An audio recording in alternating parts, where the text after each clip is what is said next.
Good afternoon, everyone, and welcome to TBR's Devices Business Quarterly Research Webcast outlining the recent results of the Devices Benchmark.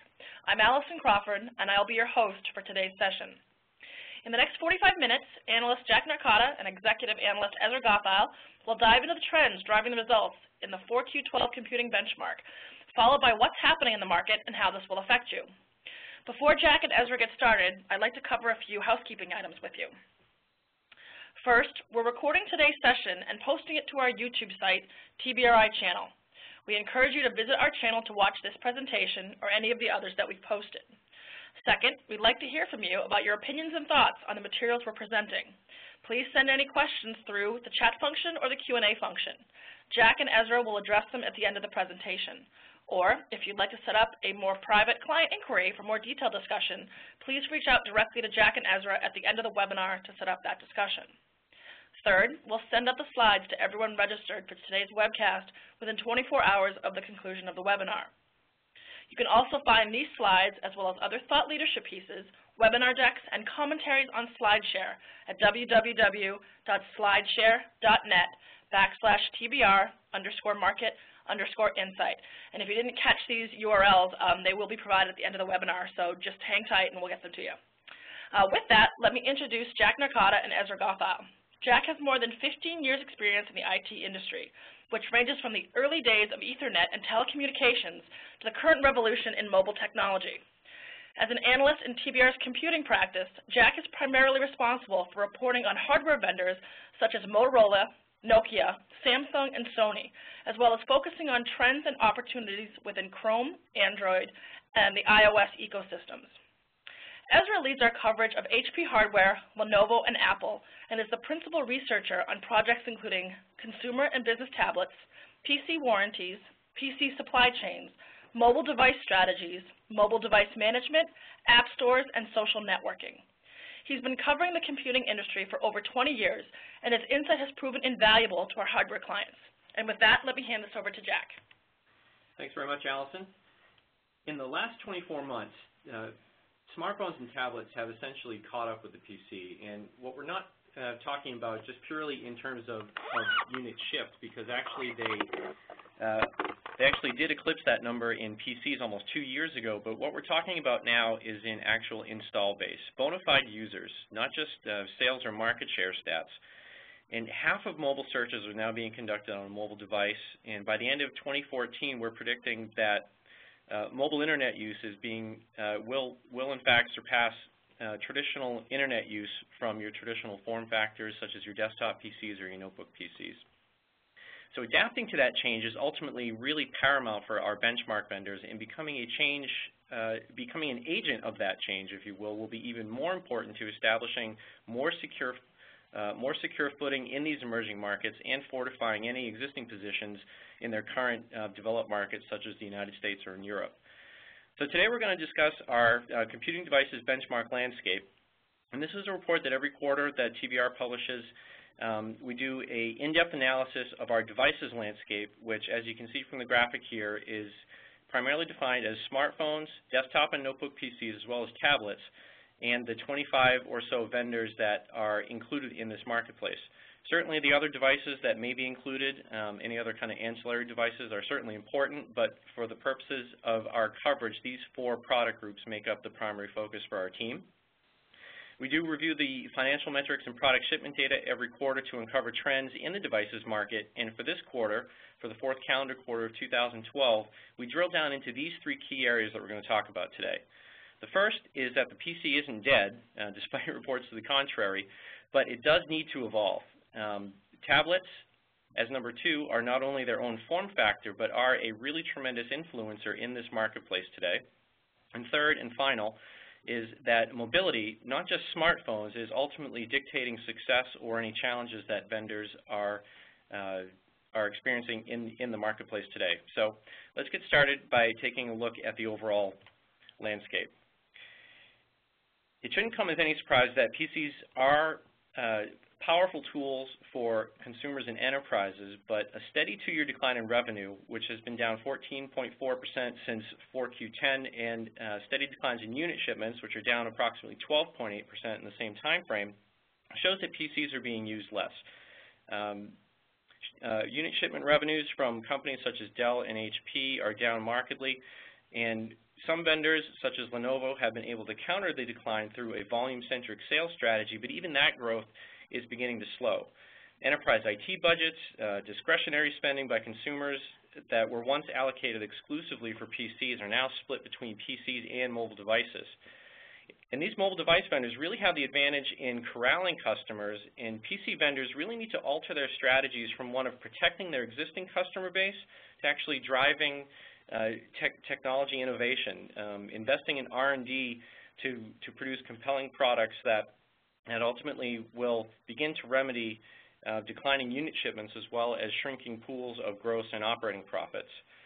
So with that said, it's not that Android devices such as HP's Slate 7 tablet or Chromebooks from HP, Lenovo, Acer, or Samsung, or dual OS products such as Asus's Transformer aren't indications that these companies are moving away from the Windows ecosystem. In fact, it's just the opposite. Windows will continue to remain the de facto OS for a large majority of these companies. But as things like cloud, social media, big data, and mobile devices begin to arc across the technology and product categories, ultimately what we'll start to see is that companies that offer computing devices that use alternative operating systems will eventually begin to promote these things as an alternative to counter some of the change that's going on in their PC businesses today. So now that we've more or less outlined the landscape, I think it might be helpful rather to understand some of the more specifics of this particular landscape. So what we see here really shouldn't come as any surprise to anyone in that mobile is king. Mobile is dominating every aspect of the computing industry today. The roster of Android OEMs as well as Apple smartphones, their revenues alone accounted for 56% of the approximately $120 billion in PC, smartphone, tablet, and computing device spending in the quarter. And in fact, Samsung and Apple smartphone revenues alone combined to nearly match the cumulative revenue of every other product and every other Android manufacturer. On the right, from an operating profit perspective, smartphones own more than 8 of every $10 of operating profit. 87% of the $21.5 billion in devices operating profit went to a mobile company, with Apple accounting for $15 billion of that amount and Samsung for just over $5 billion. So the thin line at the bottom really means that the rest of the industry obviously is struggling to keep up with these two juggernauts, and that their operating expenses that they need to accrue to outmarket and outsell these companies are absolutely hammering their operating margins. But in contrast, what it does represent is a large degree of opportunity in that traditional PC vendors that are embracing the need for change and incorporating mobile into their product portfolios will not only capitalize on the sea change in the industry, but position themselves to capture more revenue and profit opportunities. That's not to say that they need to adopt smartphones, although those are certainly important to the marketplace, but shift a focus from a computing aspect to a mobile-centric computing product portfolio.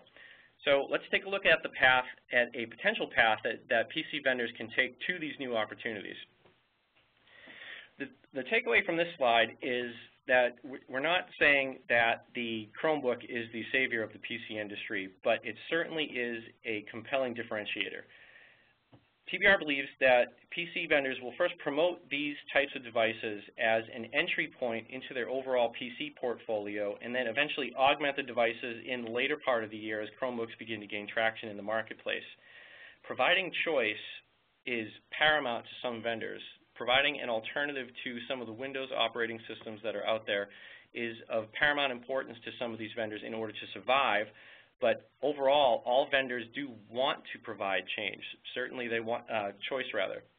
Certainly the changes in the industry are compelling vendors to provide an even more diverse set of products that appeal to large portions of consumer or enterprise customer bases. And we do believe that the usage model attached to Chromebooks from vendors such as Samsung, Acer, HP, and Lenovo will ultimately allow the devices to coexist because they represent something that the low-priced laptop or that the low-priced netbook used to be, in that it's a simple, more affordable secondary or tertiary computing device. The workhorse PC isn't going to lose any relevance, and in fact, it's a central hub of a large part of consumer and enterprise computing activities today. And with the revenue or unit shipment implications, certainly a $250 Chromebook is not going to remedy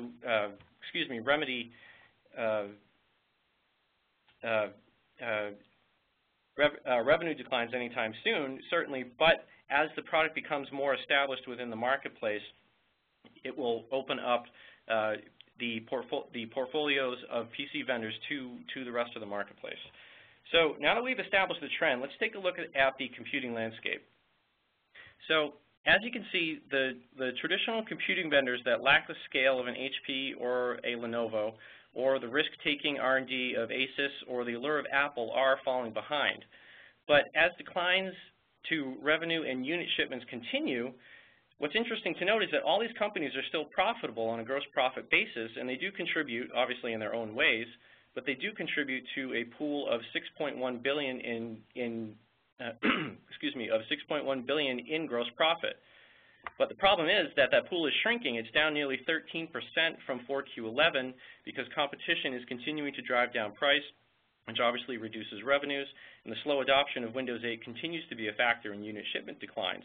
So opening new channels to revenue through products that feature an alternative operating system will provide a path for vendors to get themselves out of the corner that they've been backed into by these mobile-focused vendors. And as these mobile vendors are continuing to exert a large degree of influence on the marketplace, we're going to take a look at tablets as our next segment of this particular discussion. So tepid interest in Windows 8 is continuing to delay widespread adoption of Windows tablets in enterprise computing markets.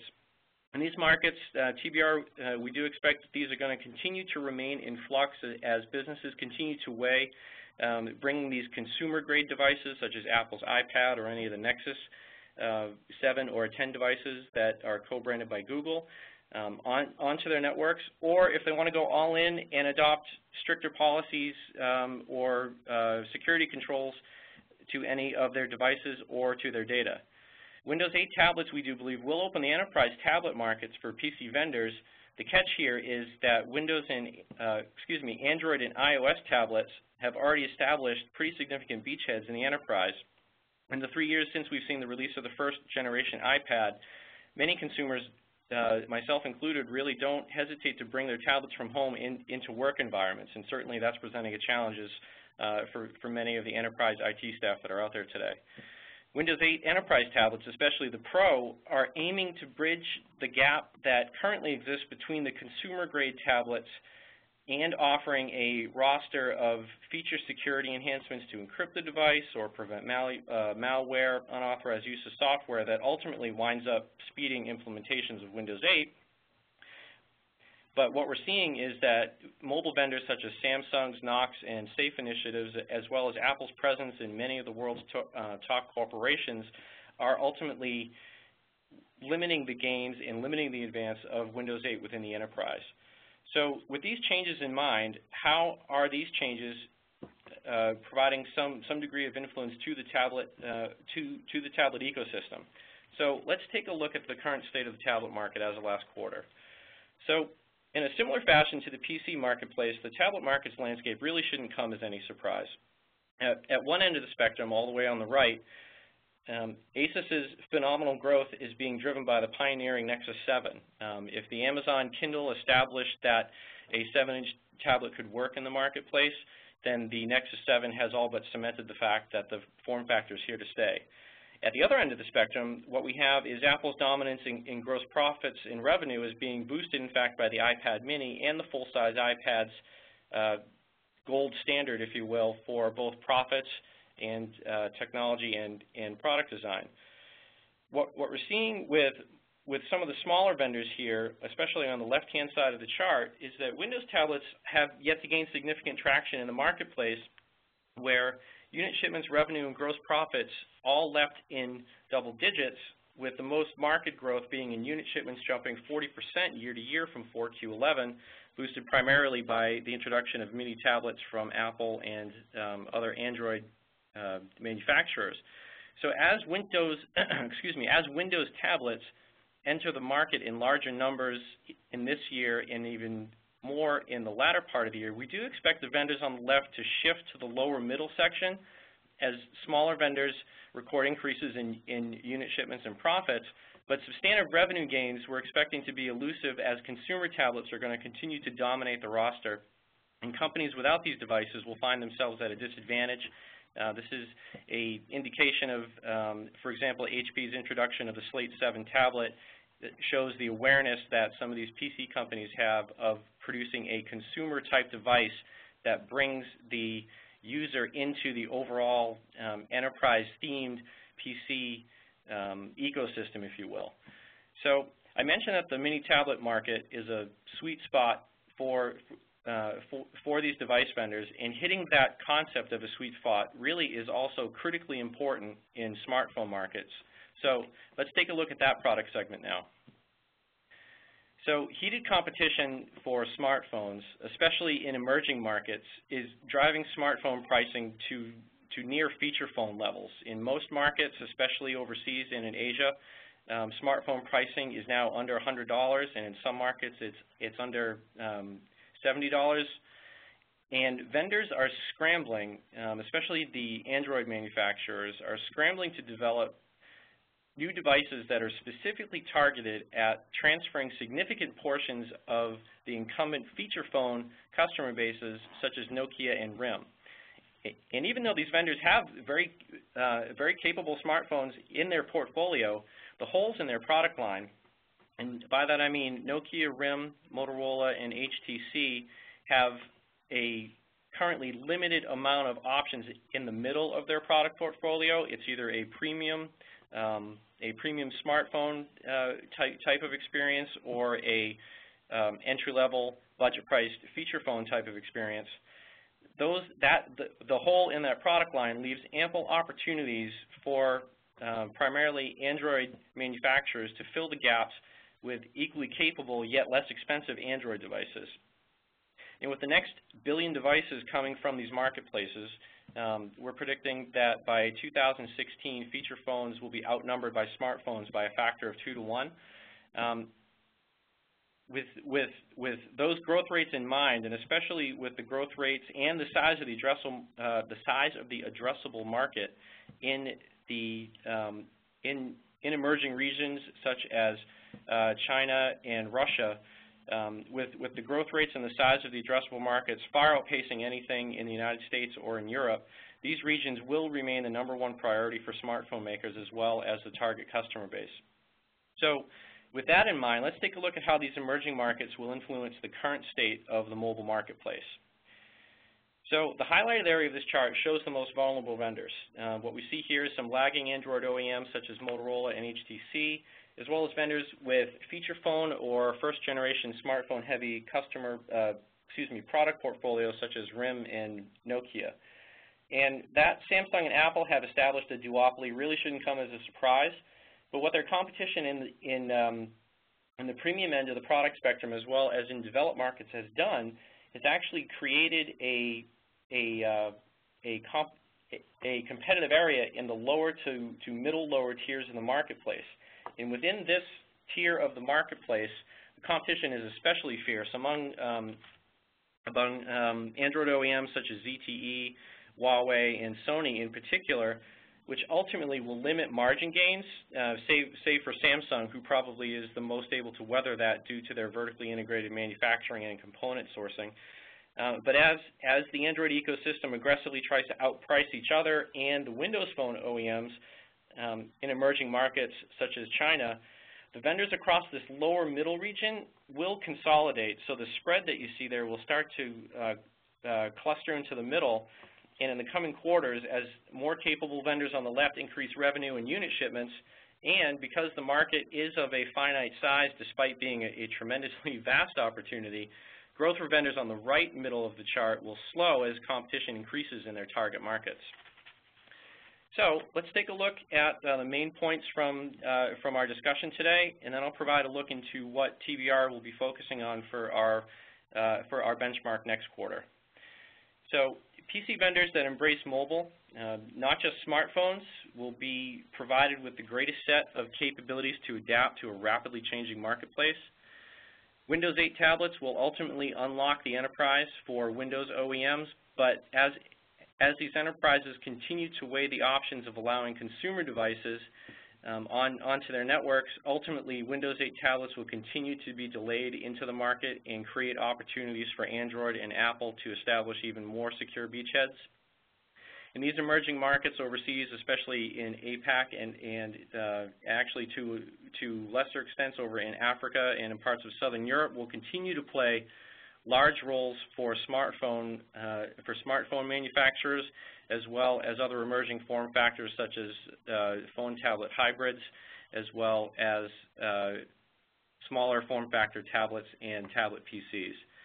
So with this recent research in mind, the next iteration of our benchmark, which is currently scheduled to publish in June, will take a look at the product results and the financial metrics from the first calendar quarter of 2013 through the lenses that you see here. We're going to be taking a look at low-cost cloud-connected PCs, primarily the Chromebook, but certainly there are going to be other entrants into this particular category. The further evolution of the tablet form factor and the tablet marketplace, and the continuing evolution of the emerging markets for mobile vendors. These three particular areas are going to shape our analysis and insight through the remainder of the first half of the year. And in closing, I'd like to thank you all for attending today. And at that point, I'd like to turn our presentation back over to Allison. Thanks, Jack, and thanks for those of you who've sent us a couple questions. We do encourage you to send questions through now. Jack, our first question is, what roles do you think smart TVs and internet-connected media devices will play in vendors' post-PC strategy? So one of the emerging technologies that we're taking a look at, and certainly my colleague Ezra is on the line too, and I would be very open to receiving some input from him on this also as some additional color. But one of the emerging technologies that we are taking a look at is the evolution of the smart TV and other web-connected devices. And the gating factor right now with smart TVs, despite being a prominent technology or product, if you will, from some of the smartphone manufacturers, especially Samsung, as well as the constant rumors that it seems like Apple is going to produce an Apple TV, is that the gating factor is really the interface. The touchscreen interfaces that we're all used to today from the mobile device side, from the tablet or the smartphone, have essentially been more or less perfected for that particular form factor. And what we're seeing is a lack of specific applications that have been developed for that particular screen size. And what we're talking about here is not just a 5-inch screen, but a 55-inch screen. So certainly some of the gating factors are really the availability of a killer app for that particular ecosystem, as opposed to just being able to throw content from a smaller screen smartphone onto a larger screen television. Yep. Apple has a TV. It's not the fabled going to make a big difference Apple TV, but while they say it's still a hobby, it's selling well up over 1 million units per quarter. Its basic appeal at this point is the fact that you can put your tablet screen on your TV. I agree with Jack about the user interface, and the keyboard is something that smart TV vendors have been hesitant to embrace, although I believe one of the more recent ones does have a micro keyboard on its remote. The real the jumping off point for a really significant change in TVs would be a change in the content packaging deals, such that people could get the equivalent of pay-per-view on a subscription basis without a full cable subscription. Now, clearly the cable vendors don't want to deliver this, but clearly the smart TV vendors want to take advantage of their kind of random access content delivery modality that they're used to on their other devices and deliver it through a TV. Short of that, I think what you see with smart TVs is it's a feature of a TV. It's not the kind of incremental change that will cause people to get rid of their old TVs. And the TV manufacturers, having been frustrated with 3D for exactly the same reason, it didn't drive a refresh cycle, are looking to smart TV. But until there's a significant change, either in the killer app or in the content packaging, I don't see that happening. I see this being incrementally being used as enhancements as people refresh their TVs through their normal refresh cycle. Thanks, Ezra. The next question we had come through is, with the tablet market becoming a Me Too market to a degree, what features will differentiate vendors' tablet offerings?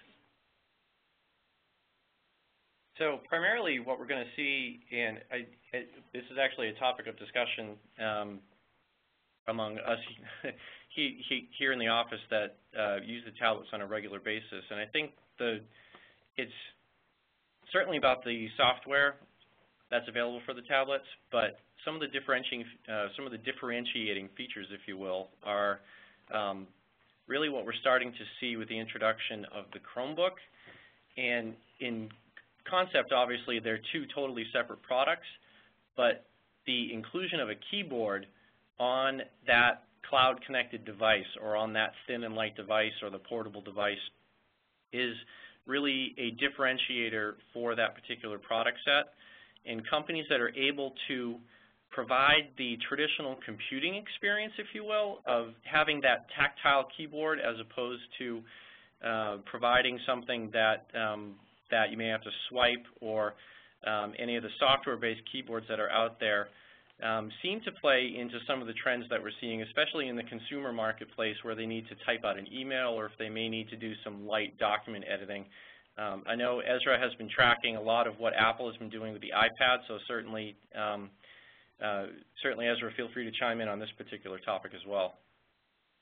Sure. Well, the iPad is intrinsically differentiated. It's the whole Apple package. It's all the apps in the App Store and the ability to get a service that Apple Retail, if you want, and things like that. It's the vendors who are choosing the common platform, Android, who are challenged to differentiate. And we believe that differentiation will come more from software and online services than from physical differences, because any successful physical change will be imitated by other vendors in the common Android space.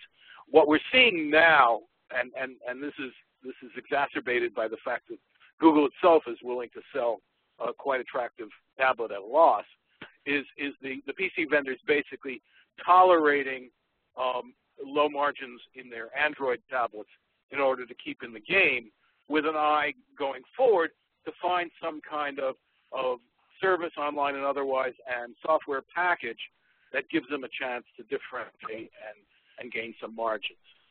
In the world of Windows 8, what you're seeing is basically two things are happening. One is it's being sold it is a PC. It's being sold as a PC.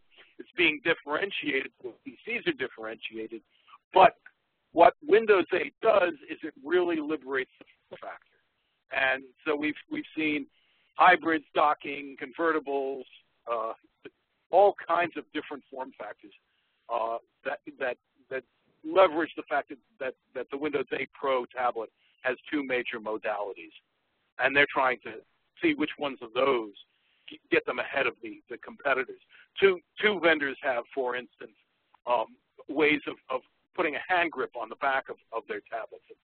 That's Dell and HP, and it may be that others do as well, so that they can be used effectively with one hand. And that kind of looking at ways you can play with the form factor is quite interesting. Okay, we just had another question come through. To what degree will alternative operating systems such as Firefox OS and Samsung's Tizen impact vendors' smartphone strategies? So that's a great question, because those are pretty nascent in the marketplace. They really haven't gained any traction yet, although certainly there's been a lot of buzz around them, especially from Samsung has announced that they're going to release about a half dozen Tizen models in the coming year. Firefox OS has already signed on with some pretty big names such as Huawei, ZTE, and Sony that when you total the smartphone unit shipments for the fourth quarter for those three companies, you come up with a figure of approximately 30 million smartphones. So certainly that's a large target market that they'd be able to move those phones into. Specifically regarding the capabilities or what impact I should say that those particular operating systems will have on the marketplace is that they're really the tip of the spear, if you will, for a lot of these companies into the emerging markets. These devices are typically going to be manufactured at a significantly lower price point compared to, in the case of Samsung, some of their Galaxy or the flagship GS4 or any of the Note phone tablet hybrids. And they're really meant to open up the marketplace to a smartphone-like experience that isn't necessarily carrying the cost of a full-blown smartphone, which in these emerging markets may actually be out of the reach without some sort of financing or some sort of payment plan to be able to actually afford these devices. We think of a cheap smartphone in the U.S. of being around $100 from some of our carriers. Obviously, that's very heavily subsidized, but for a $100 phone in some of these markets, it may represent a half year's salary for some of the people that are interested in actually using this technology. So driving down the price points with these alternative smartphone-like operating systems will continue to open up the market to Samsung, which is certainly bad news for the rest of the mobile marketplace, but will also provide other vendors with alternatives as alternative devices to any of their more premium smartphone strategies. Firefox will definitely support premium-focused vendors such as Sony and round out some of their product portfolio capabilities and kind of alleviate or fill in some of the holes that currently exist in their product lineup. The catch with Firefox is that being a cloud-oriented OS where in similar fashion to the Chromebook, all the devices, capabilities, if you will, all the apps are ultimately stored up in the cloud, which if you have a reliable internet connection, certainly something greater than any of the CDMA or the 3G networks that are currently deployed worldwide, that certainly it's a feasible form factor and a feasible use case scenario. The catch is that in a lot of these developed in these emerging markets, the technology hasn't developed to the point yet where that kind of connection is reliable. So at this point, the impact of those alternative operating systems are going to be somewhat limited, primarily due to the presence of the more well-established smartphone operating systems that we know very well today, and obviously that being Android and iOS. Ezra, do you want to add anything? A little bit, which is that what's interesting in emerging markets, Google likes to talk about the next billion users of smartphones, is that we believe that the utility of the smartphone, the maximum utility is basically being able to get information and do messaging without going through the SMS infrastructure. And we see both Facebook and Google experimenting with subsidization of a certain amount of data access in emerging markets as a way of bringing people into their ecosystem without having them to pay for additional data transfers. We think there's a future in price-sensitive markets, and that includes mature markets as well, for very bandwidth-conservative solutions. So these are phones that are not for streaming or games or anything like that, but for getting critical information from the web with a minimum of data transfer and with a minimum of software overhead. One thing we should point out about the operating systems now available is that most of the major vendors are paying intellectual property licensing fees even on the so-called free Android operating system. So an operating system that does just the basics allows people to get a certain amount of information probably from a web that is optimized for low data transfer and doesn't have IP licensing costs, would allow providers to deliver low-cost solutions that give people their critical functionality of the smartphone. And we think there's a future in that. That doesn't include these browser-based operating systems that obviously need to be connected all the time. That's great. It doesn't look like we have any additional questions that have come through.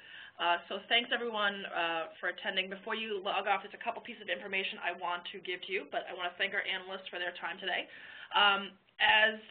We'd like to make you aware of a couple of things, a couple of webinars that may be of interest. This one was on our benchmark.